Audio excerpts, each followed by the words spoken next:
Hi. Hi, Hello. Kiva. It's so good to see you. I'm so glad to be here with you, especially on this weekend, which is all about celebrating moms. So, what a Right? perfect opportunity to be in connection. Yes, absolutely. And reading your bio made me think of the same promises I made myself when I was younger, thinking, oh my God, I am not going to repeat this. I'm not going to do to my child, if I have children, what was done to me. So I would love for you to share with our viewers your journey with embodying your worth and your value. Oh, well, there's a little Pithy question. question, right? Really easy. I think that's been an evolution over the course of decades. And I really have to thank my children for inspiring me to want to be better and do better and demonstrate the values that I hope that they carry forward in life. Mm. I'll tell people like I wasn't a very nice person before kids. I worked in finance. My goal used to be to eat other people's lunch, to win, to acquire, and all of the kind of lack of values that were playing out in my life because I wasn't the recipient of much parenting as a child.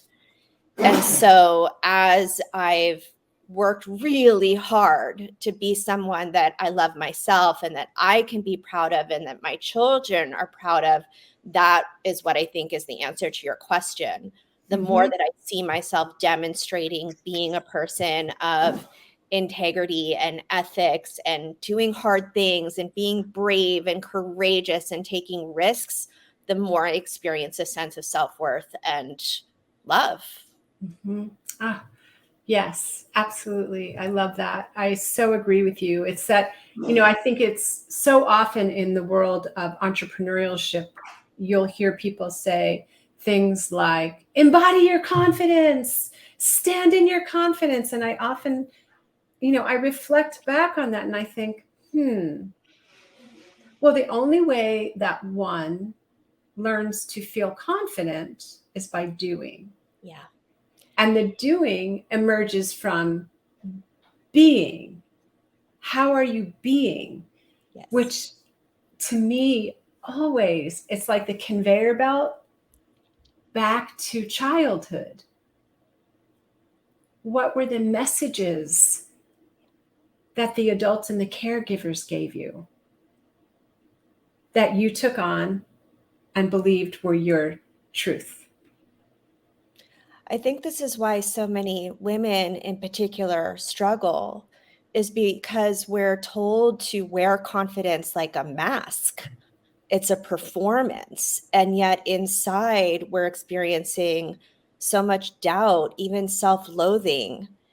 And that is an unwinnable game. You can't willpower yourself to what I would call integration, right? Being the same person on the inside as other people experience you on the outside. Mhm. That's a journey. And I'm not 100% there yet either. But I can say over the last 15 years, it has become a wholly different experience that started with my desire to do things differently, both as a parent and a working mother, to start a business and fail a million times and get my tush kicked and have to get back up, and through divorce and death and all the things. I just turned 50 this year. Happy And birthday. thank you. What a wonderful thing it is to be 50, because I now really experience life when it gets hard. It's like, oh, here we are again.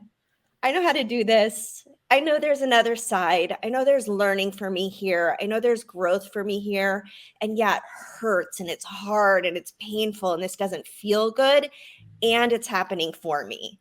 And I think Yes. that's only something that I've learned in the last few years. Mm. Wow, you said so much about authenticity, vulnerability, surrender, Mhm. which I know you teach. I know that's something that's part of the program, part of learning how to be a compassionate parent and a parenting coach involves that way of being. I know that we can do hard things is something that is Glennon Doyle's podcast, and before Glennon Doyle had her podcast, that is something that we were telling our children. Yeah. You can do hard things. Yeah.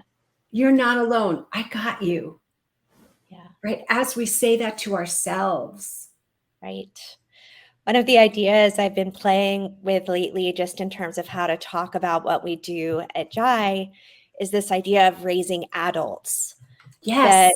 Resourceful adults. Yeah. Shifting the focus from parenting the child we have to thinking about the adult that we hope for them to be helps us kind of get out of that conflict and chaos and overwhelm and stress into the bigger, broader picture. But there's another side to that, which is that in order to raise an actual human adult, we need to become an actual human adult, which means that we get to learn to speak and be in conflict and deal with adversity and embody. Oops. Uh-oh. Come back to us, Kiva. Such an incredible point you were making. Huh. I believe that she was saying it was about self-actualization.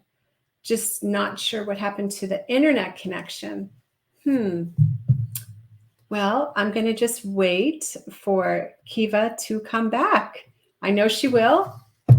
I know that connection is going to come back on. It has been such an interesting experience with technology. And it just is that thing. We're going to get through this. We are going to get through this. She'll come back in.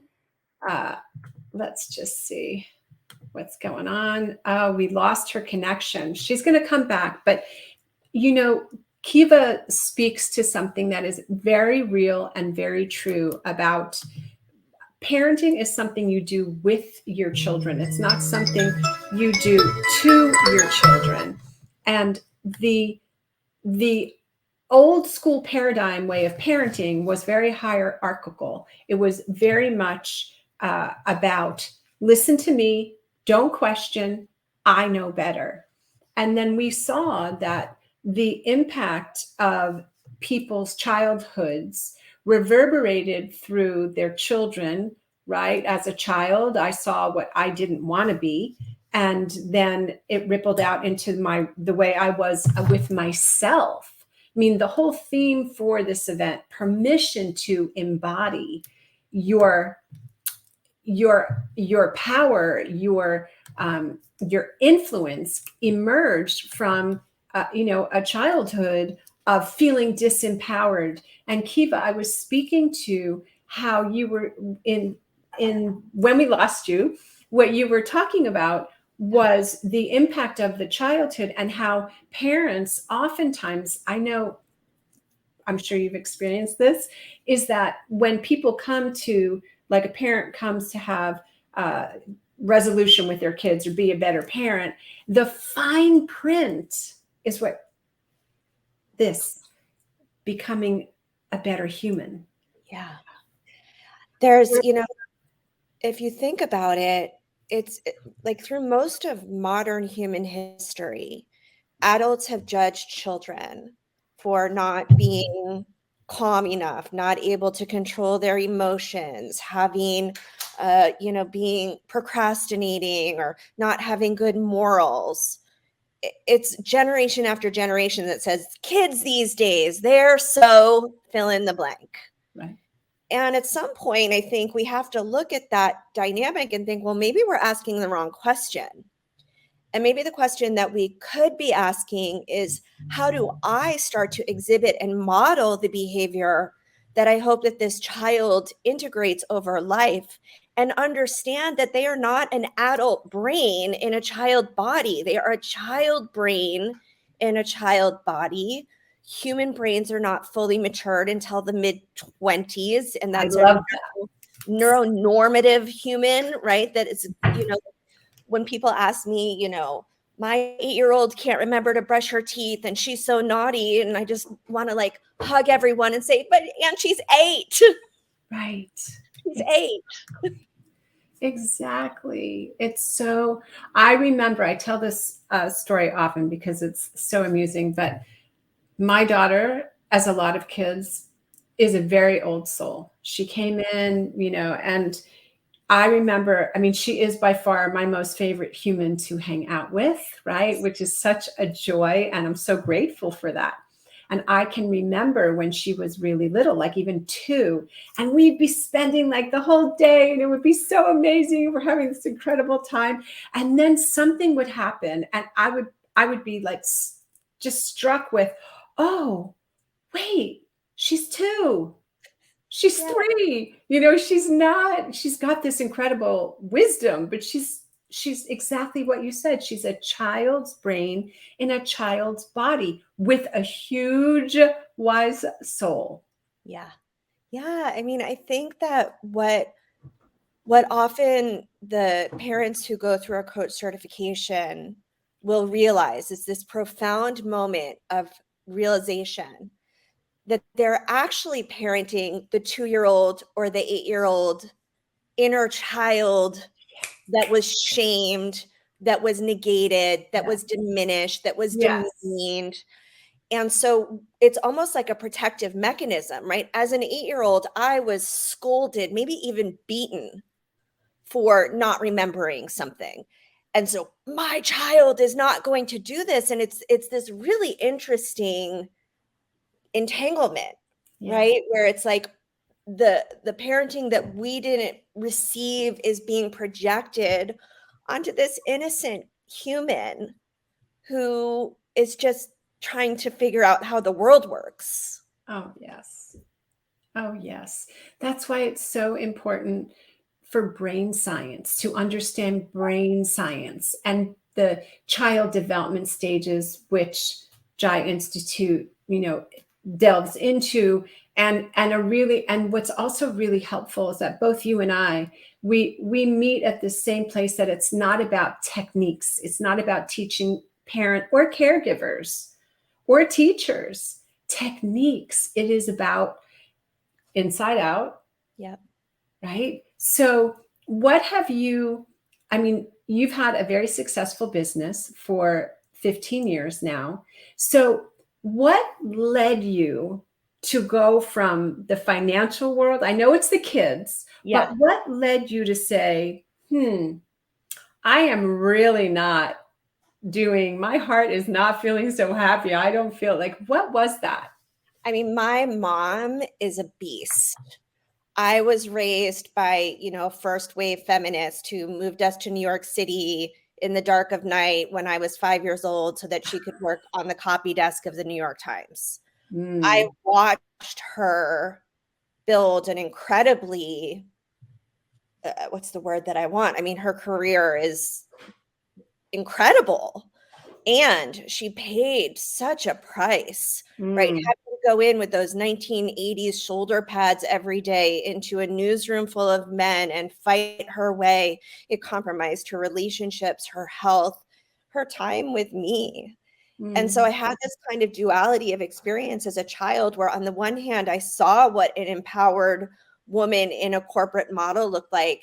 And on the other hand, because my parents were divorced, I saw what a very kind of like angry, stay-at-home mom who was just all the time and was so harsh to us because she was so dissatisfied and unfulfilled in her life. And I think that perspective uniquely set me up to say, you know what, I am going to be, and I'm going to do my best to be an excellent mother for my children.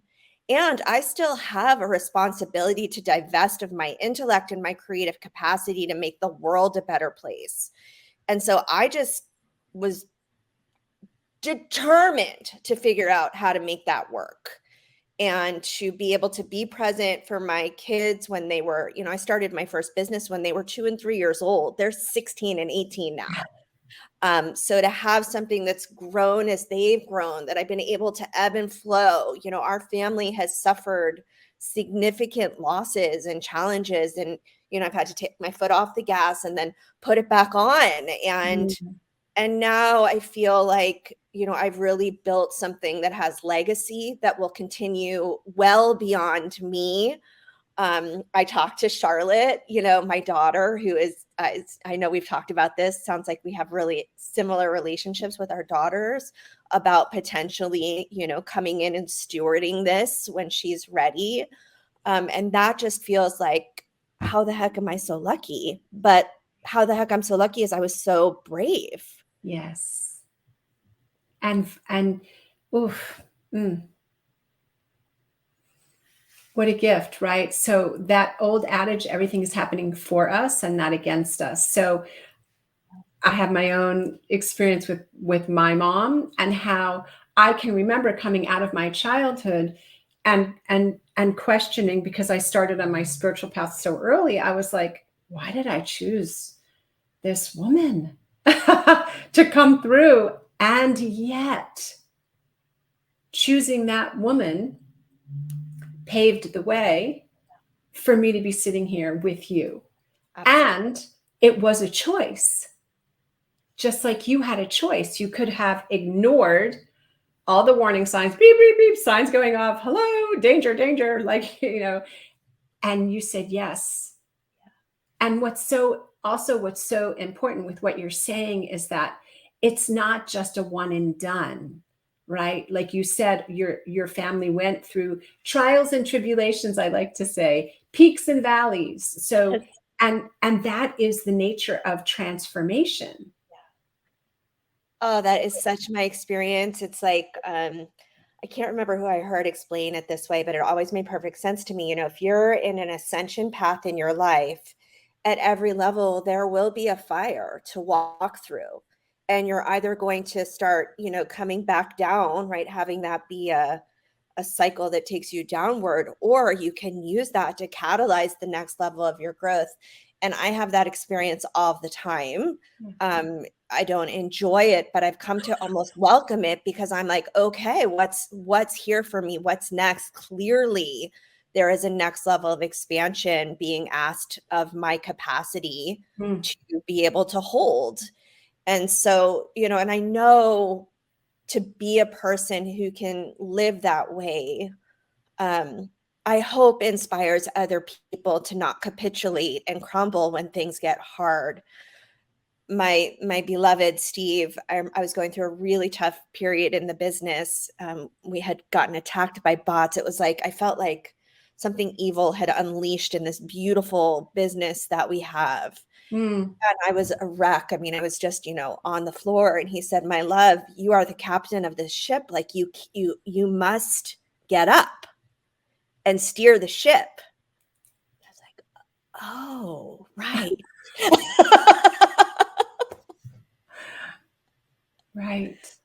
How wonderful, too, that your beloved Steve was able to hold space in that way without making you wrong. So, that old school parenting was so much about shaming. I had an experience recently with a colleague who basically spoke to me in such a shaming, power over way. And I stood there and I could feel in my body, I definitely felt like I was shutting down, but I could feel this, like this visceral response. And it took me about 12 hours to process, because I don't have people in my life that speak to me like that. No. And make it sound like it's good for me. That's like the old paradigm. I'm doing this to you for your good. I'm going to make you bad and wrong for your good. And it was just this, so how wonderful that your beloved Steve was able to say, honey, essentially he was saying, I believe in you. You got this. I'm here. Get up from thy bed and walk. Yeah. No, I mean, it makes me a little Lead. Get up from thy bed and lead. I think that, the gift of doing this inner work, the gift of walking your purpose, the gift of believing that your voice matters and that your work matters is that you call in a different energy of person Yes.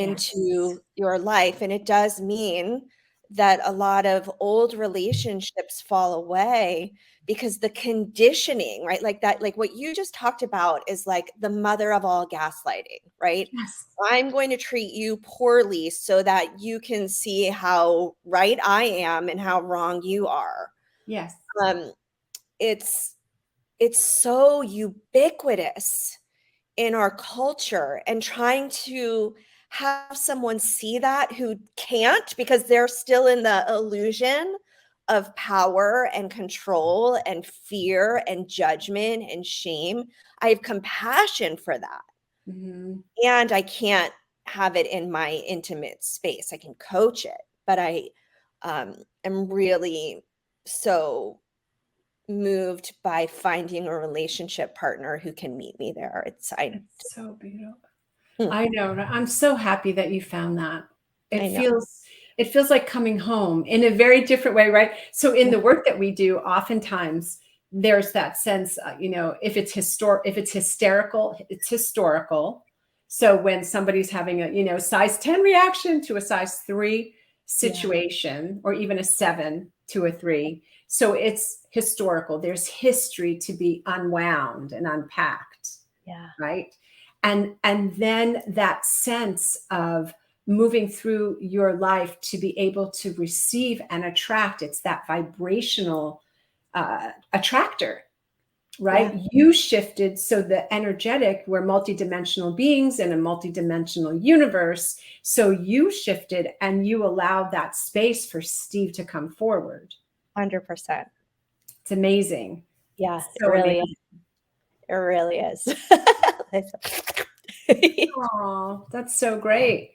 It's so wonderful. And it's also what we do with our homes when we make a decision. And and I want to say, and correct me if I'm mistaken, but for me, it's a decision every day. Sometimes it's a decision several times during the day. Am I going to react? As Howard Thurman, the great Howard Thurman, I just love him. But, am I going to give as good as I get? Yeah. Right? Am I going to, or am I going to pause, practice what, the compassionate, connected parenting, but it's really reparenting, remothering ourselves. Absolutely.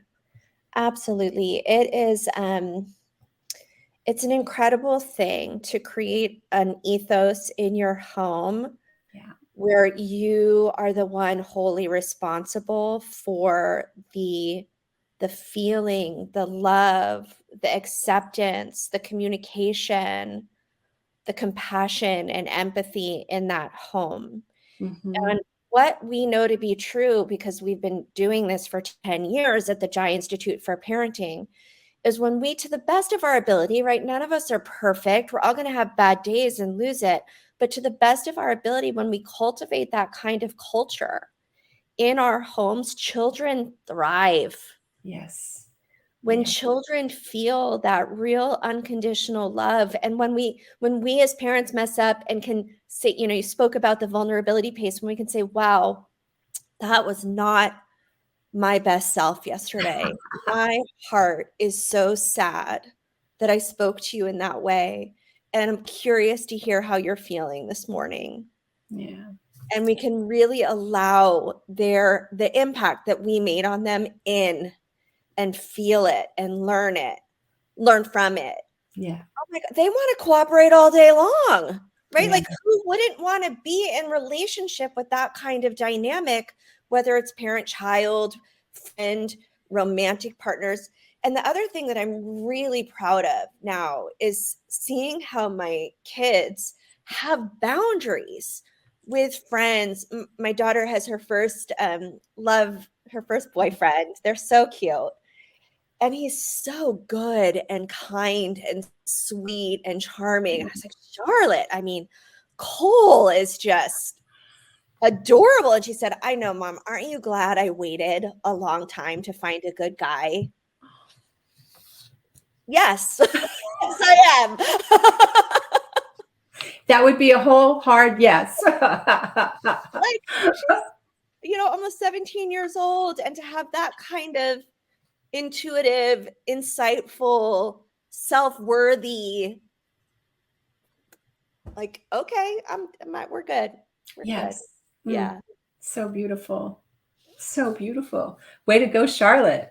Way to I go, know. Mama. It's so interesting too, because it is a constant work of the heart. Yeah. It's a constant work of the heart, because you might be watching us, and maybe you have kids or teenagers, and maybe, or even younger kids, maybe you haven't been exposed to what we're talking about, and you're doing the very best you can, and what we're saying might be bringing up some feelings of shame or guilt. That's okay. You can start over any time. There's no, as long as you're willing to have a new experience, there's no self-judgment. That is one of the biggest teachings, really, is let go of judgment. Right. And even one of the things, I know we don't have a lot of time left, but one of the things I would love to talk with you about is anger. Yeah. Let's talk about anger and conflict. Please tell me what you have learned about anger and conflict. I mean, anger is one of the most powerful emotions that we can have. The reason that there's a GI Institute for Parenting that has trained 1,000 parenting coaches, that has impacted, goodness knows how many families all over the world, tens of thousands likely, Isn't that is because I great? was really angry, right? When I was 16, I was angry watching my brother be physically punished. I was angry at watching his spark be extinguished. And that anger catalyzed me into action. So anger is an important emotion, and it's one that we can learn to express and divest in ways that don't harm ourselves or other people. This is emotional intelligence. Yeah. I think that there's a really important distinction between anger and rage. Yes. And people forget that those are two different things, and often will label rage as anger. So therefore it becomes something dangerous and unpredictable and scary. Which it is. Rage is all of those things. Yes. Anger is not, right? Rage is the explosion of unexpressed anger. It's anger trying to be held in, that's like a tea kettle with the top on too tight and it's going to blow. That's rage. And so our work, if as parents especially, is if we can start to direct the anger before our polyvagal system explodes into the red zone, we can do so much better. It's okay to say our kids, I'm so angry. Mm-hmm. I'm feeling tightness in my chest. My face is hot. We had an agreement. I'd love to understand what happened. Completely. I think that people think peaceful parenting means we don't get to feel those things. Or that we abdicate any kind of boundaries. Like it's this permissive, whatever you want, honey, if that's how you feel. And it's not. No. I mean, this is why I'm training parenting coaches instead of going direct to parents, because there are so many beliefs, conditioned ways of thinking about parenting that, quite frankly, a person can't move through without someone holding up a mirror, right? Yeah. Coaches provide, what's the word that Jung uses? Reflection. Affect, right? We affect another person with our story, and that gets reflected back to us. So yes, reflection ultimately. Yes. And this is why we do it this way, because peaceful parenting is still parenting. I actually think it's a preferable way to parent because we're actually taking on the role of teacher, guide, mentor, right? I don't diminish my children when they do something wrong, but I do talk to them about values, about expectations, about boundaries, about limits. We create collaboration. We're forward thinking. We're solution oriented together. Isn't that how we all learn best? Yes. Yes. Yes, yes, yes, and yes. Thank you, Kiva. Thank you so much for being here. Thank you for Jai Institute for Parenting. Thank you for linking arms and walking forward in service to a world where kids are loved at the very depth of their being and parents are supported and being fully, wholly, and completely themselves. So thank you for being here today. And I know you have a gift, and I will, everybody can go to Kiva's bio and you will find the ebook that she created especially for us. So thank you, Kiva. Happy Mother's Day to you. Happy Mother's Day to you, Wendy. I'll talk to you soon. Thank you I so look much forward for being to it. here, everybody. Bye.